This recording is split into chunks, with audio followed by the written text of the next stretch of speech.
এখন আমাকে দেখে না।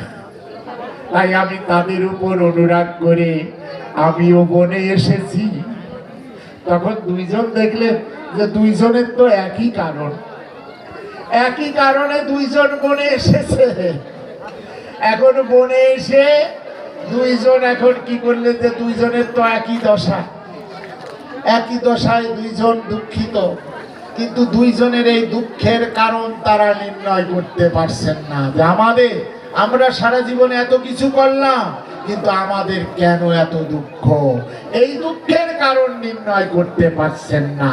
তাই দুই বন্ধু এখন ঘুরতে ঘুরতে বনের মধ্যে একটা মুনির আশ্রমে গিয়ে উপনীত হলেন। সেই মুনির আশ্রমটা হলো মেধস ঋষির আশ্রম।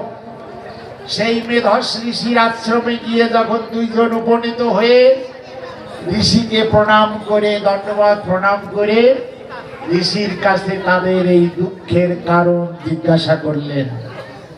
মুনি তখন ধ্যানস্থ হয়ে জানতে পারলেন, সবকিছু অবগত হয়ে তাদের এই দুঃখের কারণ তিনি বর্ণনা করে বললেন যে তোমাদের এই দুঃখের একমাত্র কারণ হলো মহামায়া। এই মহামায়াই তোমাদের এত দুঃখ দিচ্ছে। অতএব তোমরা এখন এক কাজ করো। তাহলে কি কাজ?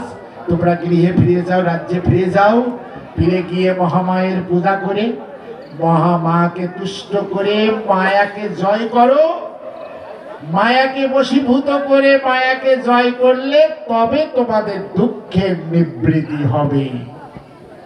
তাই এই মেধস ঋষির আদেশে সমাধিবস্য এবং সুরত রাজা গৃহের রাজ্যে ফিরে গিয়ে এই সুরত রাজাই প্রথম মহামায়ের পূজা করেছিলেন।